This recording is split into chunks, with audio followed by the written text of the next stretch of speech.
أعوذ بالله من الشيطان الرجيم بسم الله الرحمن الرحيم. In the name of Allah, the entirely merciful, the especially merciful. سورة أنزلناها وفرضناها وأنزلنا فيها آيات بينات لعلكم تذكرون. This is a surah which we have sent down and made that within it obligatory and revealed therein verses of clear evidence that you might remember. الزانية والزاني فاجلدوا كل واحد منهما 100 جلدة ولا تأخذكم بهما رأفة في دين الله إن كنتم تؤمنون بالله واليوم الآخر وليشهد عذابهما طائفة من المؤمنين.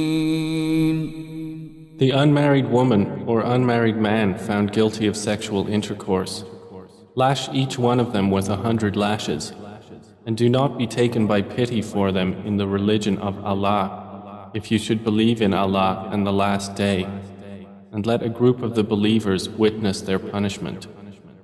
الزاني لا ينكح إلا زانية أو مشركة والزانية لا ينكحها إلا زان أو مشرك وحرم ذلك على المؤمنين.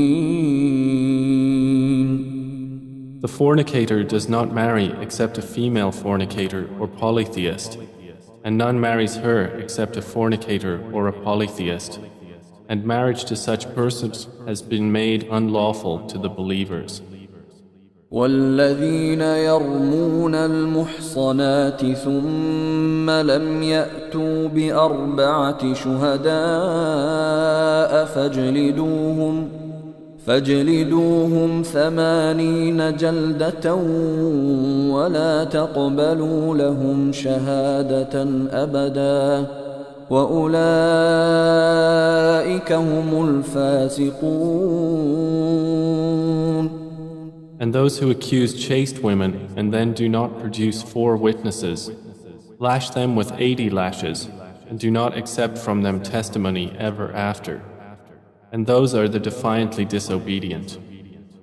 إلا الذين تابوا من بعد ذلك وأصلحوا فإن الله غفور رحيم.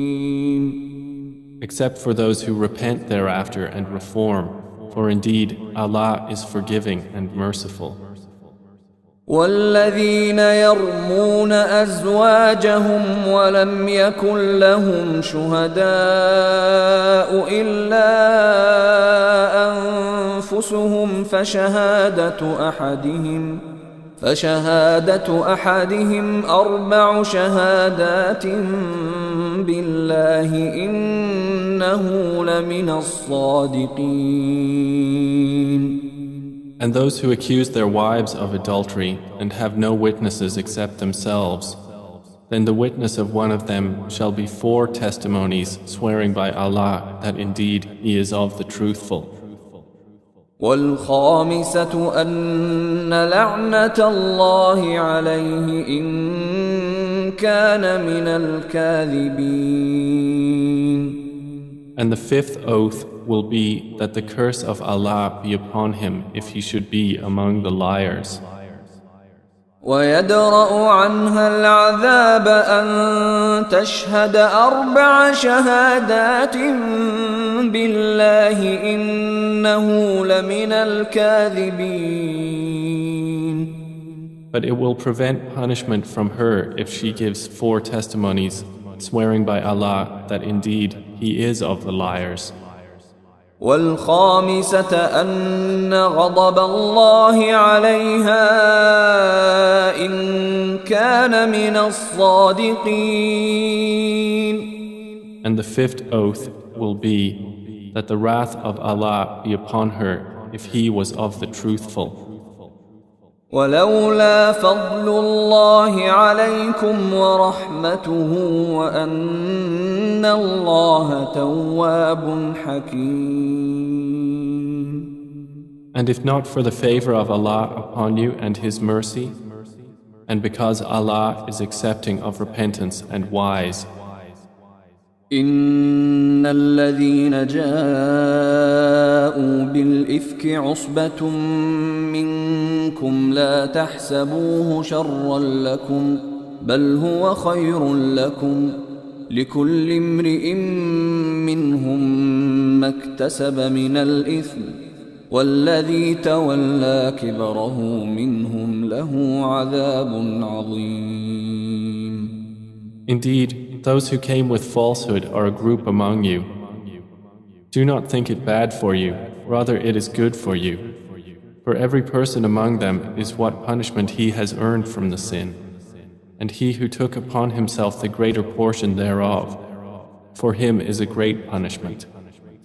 لولا إذ سمعتموه ظن المؤمنون والمؤمنات بأنفسهم خيرا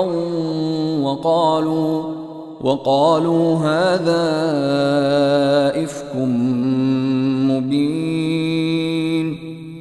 Why, when you heard it, did not the believing men and believing women think good of themselves and say, this is an obvious falsehood? لولا جاءوا عليه بأربعة شهداء فإذ لم يأتوا بالشهداء فأولئك عند الله هم الكاذبون. Why did they who slandered not produce for it 4 witnesses? And when they do not produce the witnesses, then it is they in the sight of Allah who are the liars.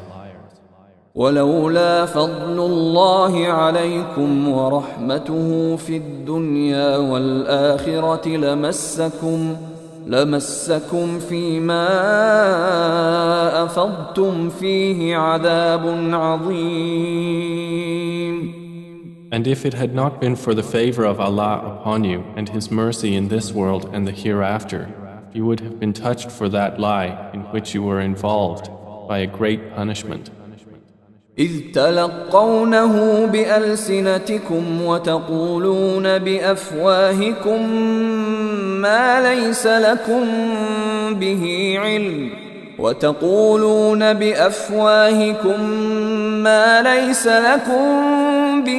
علم وتحسبونه هينا وهو عند الله عظيم. When you received it with your tongues and said with your mouths that of which you had no knowledge and thought it was insignificant while it was in the sight of Allah tremendous. ولولا إذ سمعتموه قلتم ما يكون لنا أن نتكلم بهذا سبحانك هذا بهتان عظيم. And why, when you heard it, did you not say, it is not for us to speak of this. Exalted are you, O Allah. This is a great slander. يعظكم الله أن تعودوا لمثله أبدا إن كنتم مؤمنين. Allah warns you against returning to the likes of this conduct ever if you should be believers. ويبين الله لكم الآيات والله عليم حكيم.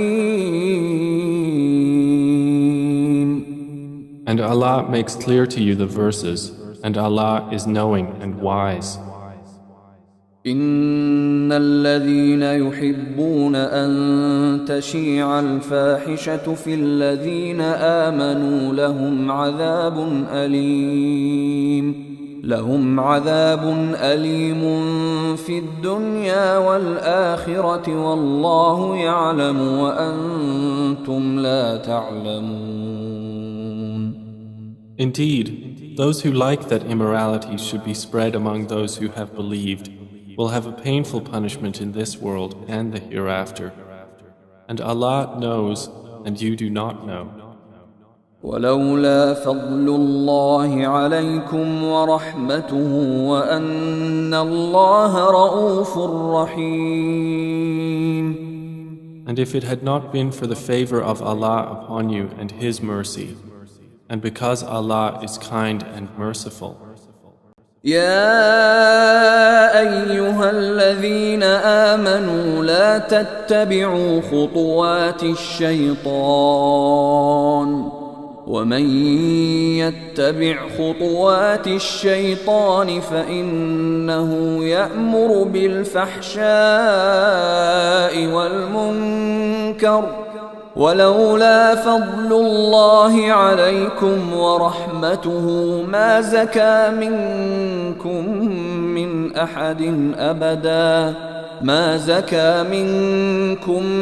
من أحد أبدا ولكن الله يزكي من يشاء والله سميع عليم. O you who have believed, do not follow the footsteps of Satan. And whoever follows the footsteps of Satan, indeed, he enjoins immorality and wrongdoing. And if not for the favor of Allah upon you and His mercy, not one of you would have been pure ever. But Allah purifies whom He wills, and Allah is hearing and knowing. ولا يأتل أولو الفضل منكم والسعة أن يؤتوا أولي القربى والمساكين والمهاجرين في سبيل الله وليعفوا وليصفحوا ألا تحبون أن يغفر الله لكم والله غفور رحيم. And let not those of virtue among you and wealth swear not to give aid to their relatives and the needy and the immigrants for the cause of Allah, and let them pardon and overlook. Would you not like that Allah should forgive you? And Allah is forgiving and merciful. إن الذين يرمون المحصنات الغافلات المؤمنات لعنوا في الدنيا والآخرة ولهم عذاب عظيم. Indeed, those who falsely accuse chaste, unaware and believing women are cursed in this world and the hereafter, and they will have a great punishment. يوم تشهد عليهم ألسنتهم وأيديهم وأرجلهم بما كانوا يعملون. On a day when their tongues, their hands and their feet will bear witness against them as to what they used to do. يومئذ يوفيهم الله دينهم الحق ويعلمون أن الله هو الحق المبين. That day, Allah will pay them in full their true recompense, and they will know that it is Allah who is the manifest truth. الخبيثات للخبيثين والخبيثون للخبيثات والطيبات للطيبين والطيبون للطيبات أولئك مبرؤون مما يقولون لهم مغفرة ورزق كريم. Evil words are for evil men, and evil men are subjected to evil words. And good words are for good men, and good men are an object of good words. Those good people are declared innocent of what the slanderers say. For them is forgiveness and noble provision. يا أيها الذين آمنوا لا تدخلوا بيوتا غير بيوتكم حتى تستأنسوا وتسلموا على أهلها ذلكم خير لكم لعلكم تذكرون.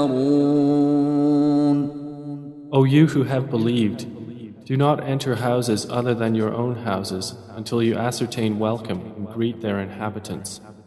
That is best for you. Perhaps you will be reminded. فإن لم تجدوا فيها أحدا فلا تدخلوها حتى يؤذن لكم وإن قيل لكم ارجعوا فارجعوا هو أزكى لكم والله بما تعملون عليم. And if you do not find anyone therein, do not enter them until permission has been given you. And if it is said to you, go back, then go back. It is purer for you. And Allah is knowing of what you do. ليس عليكم جناح أن تدخلوا بيوتا غير مسكونة فيها متاع لكم والله يعلم ما تبدون وما تكتمون. There is no blame upon you for entering houses not inhabited, in which there is convenience for you. And Allah knows what you reveal and what you conceal.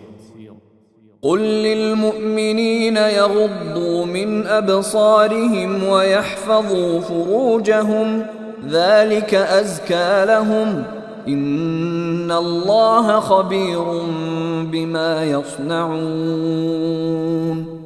Tell the believing men to reduce some of their vision and guard their private parts. That is purer for them. Indeed, Allah is acquainted with what they do. وقل للمؤمنات يغضضن من أبصارهن ويحفظن فروجهن ولا يبدين زينتهن إلا ما ظهر منها وليضربن بخمرهن على جيوبهن ولا يبدين زينتهن إلا لبعولتهن أو آباء بعولتهن أو أبنائهن أو أبناء بعولتهن أو إخوانهن أو بني إخوانهن أو بني أخواتهن أو نسائهن أو ما ملكت أيمانهن أو التابعين غير أولي الإربة من الرجال أو الطفل الذين لم يظهروا على عورات النساء ولا يضربن بأرجلهن ليعلم ما يخفين من زينتهن وتوبوا إلى الله جميعا أيها المؤمنون لعلكم تفلحون.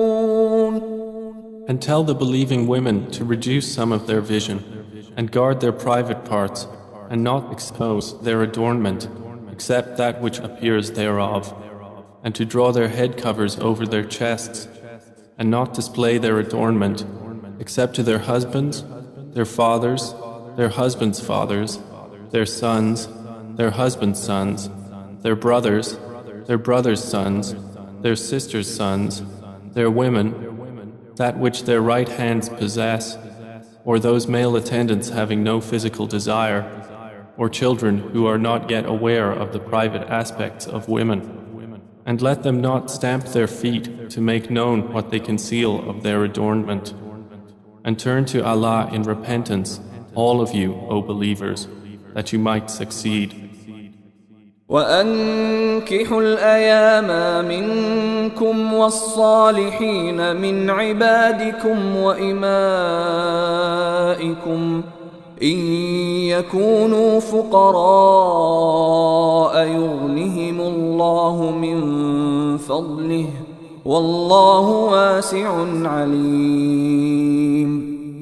And marry the unmarried among you, and the righteous among your male slaves and female slaves. If they should be poor, Allah will enrich them from His bounty, and Allah is all-encompassing and knowing.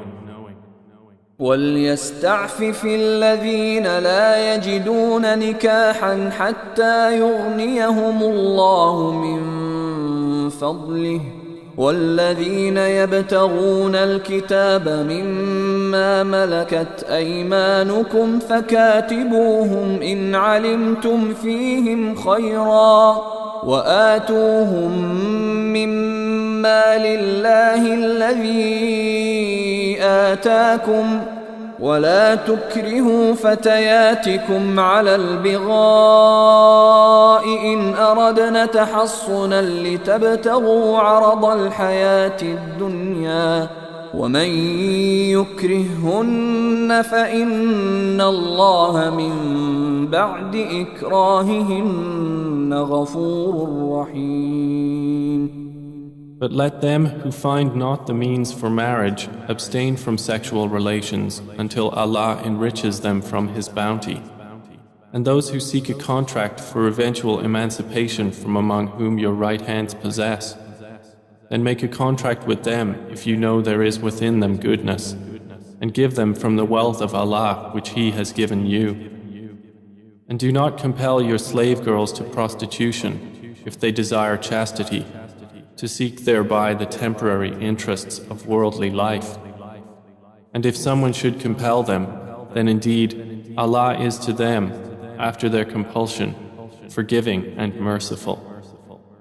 وَلَقَدْ أَنزَلْنَا إِلَيْكُمْ آيَاتٍ مُبَيِّنَاتٍ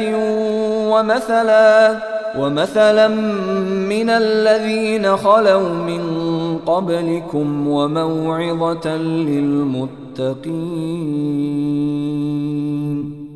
And we have certainly sent down to you distinct verses and examples from those who passed on before you, and an admonition for those who fear Allah. الله نور السماوات والأرض مثل نوره كمشكاة فيها مصباح المصباح في زجاجة الزجاجة كأنها كوكب دري يوقد من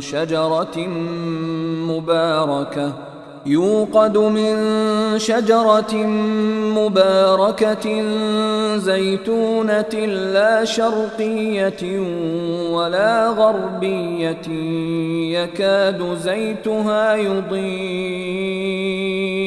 يكاد زيتها يضيء ولو لم تمسسه نار نور على نور يهدي الله لنوره من يشاء ويضرب الله الأمثال للناس والله بكل شيء عليم. Allah is the light of the heavens and the earth. The example of His light is like a niche within which is a lamp. The lamp is within glass. The glass as if it were a pearly white star lit from the oil of a blessed olive tree, neither of the east nor of the west, whose oil would almost glow even if untouched by fire. Light upon light. Allah guides to His light whom He wills, and Allah presents examples for the people, and Allah is knowing of all things. في بيوت أذن الله أن ترفع ويذكر فيها اسمه يسبح له فيها بالغدو والآصال. Such niches are in mosques which Allah has ordered to be raised, and that His name be praised therein, exalting Him within them in the morning and the evenings. رجال لا تلهيهم تجارة ولا بيع عن ذكر الله وإقام الصلاة وإيتاء الزكاة يخافون يوما تتقلب فيه القلوب والأبصار. Are men whom neither commerce nor sale distracts from the remembrance of Allah and performance of prayer and giving of zakah. They fear a day in which the hearts and eyes will fearfully turn about. ليجزيهم الله أحسن ما عملوا ويزيدهم من فضله والله يرزق من يشاء بغير حساب. That Allah may reward them according to the best of what they did and increase them from His bounty. And Allah gives provision to whom He wills without limit. والذين كفروا أعمالهم كسراب بقيعة يحسبه الظمآن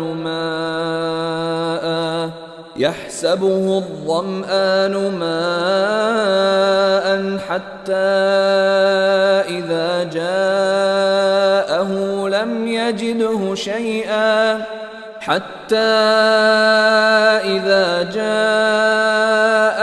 لم يجده شيئا ووجد الله عنده فوفاه حسابه والله سريع الحساب.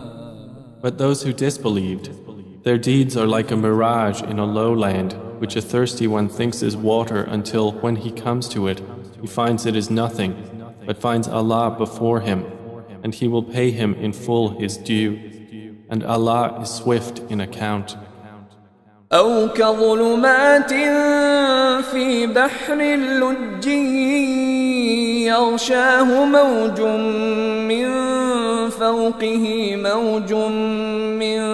فوقه سحاب ظلمات بعضها فوق بعض إذا أخرج يده لم يكد يراها ومن لم يجعل الله له نورا فما له من نور.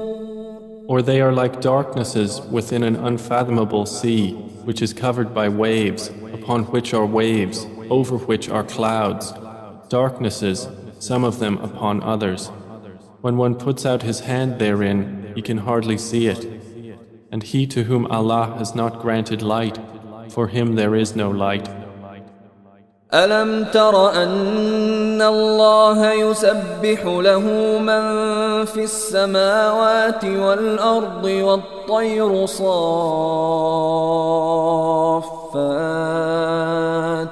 كل قد علم صلاته وتسبيحه والله عليم بما يفعلون.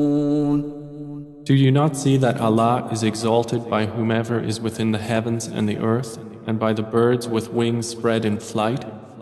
Each of them has known his means of prayer and exalting Him, and Allah is knowing of what they do. وَلِلَّهِ مُلْكُ السَّمَاوَاتِ وَالْأَرْضِ وَإِلَى اللَّهِ الْمَصِيرُ. And to Allah belongs the dominion of the heavens and the earth, and to Allah is the destination. ألم تر أن الله يزجي سحابا ثم يؤلف بينه ثم ثم يجعله ركاما فترى الودق يخرج من خلاله وينزل من السماء من جبال فيها من برد فيصيب به من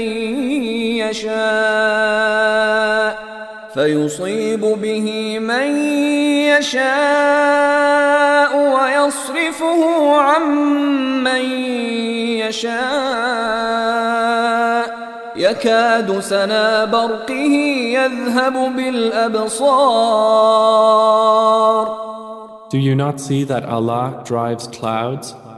Then He brings them together, then He makes them into a mass, and you see the rain emerge from within it. And He sends down from the sky mountains of clouds within which is hail, and He strikes with it whom He wills and averts it from whom He wills. The flash of its lightning almost takes away the eyesight. يقلب الله الليل والنهار إن في ذلك لعبرة لأولي الأبصار. Allah alternates the night and the day. Indeed, in that is a lesson for those who have vision. والله خلق كل دابة من ماء فمنهم من يمشي على بطنه ومنهم من يمشي على رجلين ومنهم من يمشي على أربع يخلق الله ما يشاء إن الله على كل شيء قدير. Allah has created every living creature from water, and of them are those that move on their bellies, and of them are those that walk on 2 legs, and of them are those that walk on 4. Allah creates what He wills. Indeed, Allah is over all things competent. لقد أنزلنا آيات مبينات والله يهدي من يشاء إلى صراط مستقيم. We have certainly sent down distinct verses, and Allah guides whom He wills to a straight path. ويقولون آمنا بالله وبالرسول وأطعنا ثم يتولى فريق منهم من بعد ذلك وما أولئك بالمؤمنين. But the hypocrites say, "We have believed in Allah and in the Messenger, and we obey." Then a party of them turns away after that, and those are not believers. وَإِذَا دُعُوا إِلَى اللَّهِ وَرَسُولِهِ لِيَحْكُمَ بَيْنَهُمْ إِذَا فَرِيقٌ مِّنْهُمْ مُعْرِضُونَ. And when they are called to the words of Allah and His Messenger to judge between them, at once a party of them turns aside in refusal. وَإِن يَكُنْ لَهُمُ الْحَقُّ يَأْتُوا إِلَيْهِ مُذْعِنِينَ. But if the right is theirs, they come to Him in prompt obedience. أَفِي قُلُوبِهِم مَّرَضٌ أَمِ ارْتَابُوا أَمْ يَخَافُونَ أَن يَحِيفَ اللَّهُ عَلَيْهِمْ وَرَسُولُهُ بل أولئك هم الظالمون. Is there disease in their hearts? Or have they doubted? Or do they fear that Allah will be unjust to them or His Messenger? Rather, it is they who are the unjust. إنما كان قول المؤمنين إذا دعوا إلى الله ورسوله ليحكم بينهم أن يقولوا سمعنا وأطعنا وأولئك هم المفلحون. The only statement of the true believers when they are called to Allah and His Messenger to judge between them is that they say, "We hear and we obey," and those are the successful. ومن يطع الله ورسوله ويخشى الله ويتقه فأولئك هم الفائزون. And whoever obeys Allah and His Messenger and fears Allah and is conscious of Him, it is those who are the attainers. وأقسموا بالله جهد أيمانهم لئن أمرتهم ليخرجن قل لا تقسموا طاعة معروفة إن الله خبير بما تعملون. And they swear by Allah their strongest oaths that if you ordered them, they would go forth in Allah's cause. Say, do not swear, such obedience is known. Indeed, Allah is acquainted with that which you do. قل أطيعوا الله وأطيعوا الرسول فإن تولوا فإنما عليه ما حمل وعليكم ما حملتم وإن تطيعوه تهتدوا وما على الرسول إلا البلاغ المبين. Say, obey Allah and obey the Messenger, but if you turn away, then upon him is only that duty with which he has been charged, and upon you is that with which you have been charged. And if you obey him, you will be rightly guided. And there is not upon the Messenger except the responsibility for clear notification. وعد الله الذين آمنوا منكم وعملوا الصالحات ليستخلفنهم في الأرض كما استخلف الذين من قبلهم وليمكنن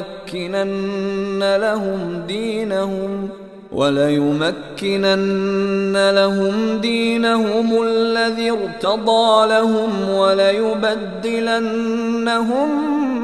من بعد خوفهم أمنا يعبدونني لا يشركون بي شيئا ومن كفر بعد ذلك فأولئك هم الفاسقون.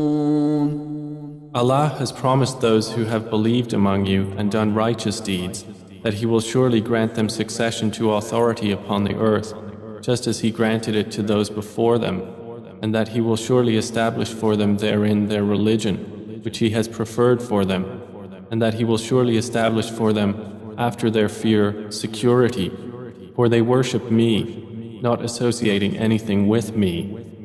But whoever disbelieves after that, then those are the defiantly disobedient.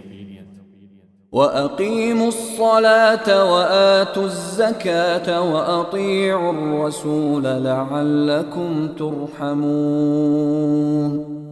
And establish prayer and give zakah and obey the Messenger that you may receive mercy. لا تحسبن الذين كفروا معجزين في الأرض ومأواهم النار ولبئس المصير. Never think that the disbelievers are causing failure to Allah upon the earth. Their refuge will be the fire, and how wretched the destination. يا أيها الذين آمنوا ليستأذنكم الذين ملكت أيمانكم والذين لم يبلغوا الحلم منكم 3 مرات من قبل صلاة الفجر وحين تضعون ثيابكم من الظهيرة ومن بعد صلاة العشاء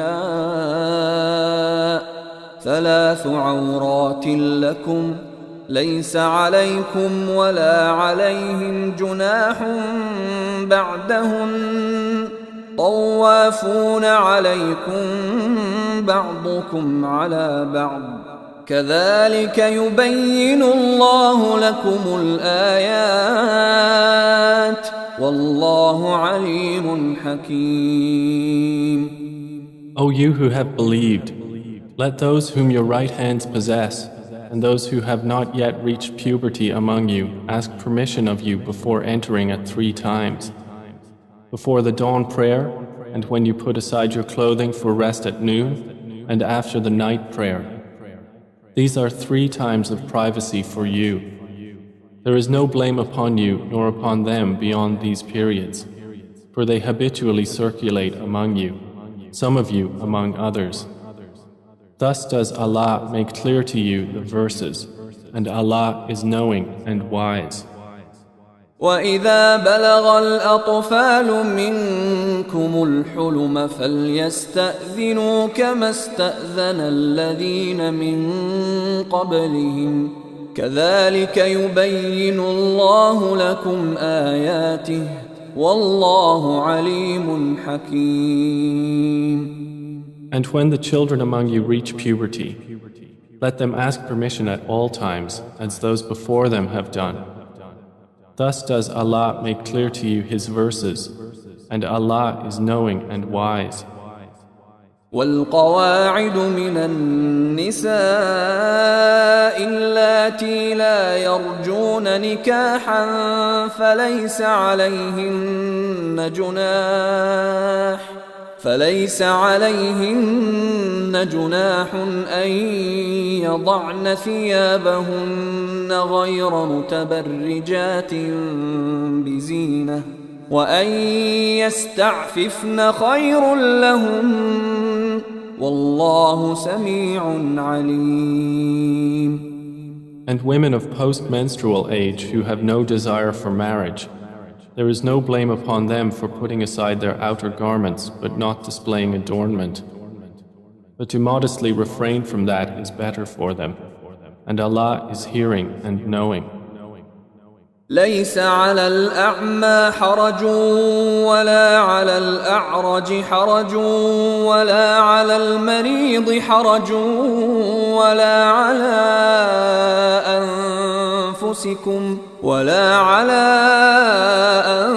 أنفسكم أن تأكلوا من بيوتكم أو بيوت آبائكم أو بيوت أمهاتكم أو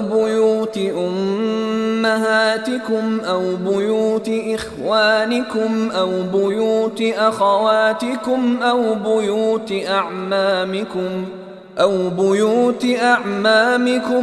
بيوت عماتكم أو بيوت أخوالكم أو بيوت خالاتكم أو ما ملكتم مفاتحه أو صديقكم ليس عليكم جناح أن تأكلوا جميعا أو أشتاتا فإذا دخلتم بيوتا فسلموا على أنفسكم تحية من عند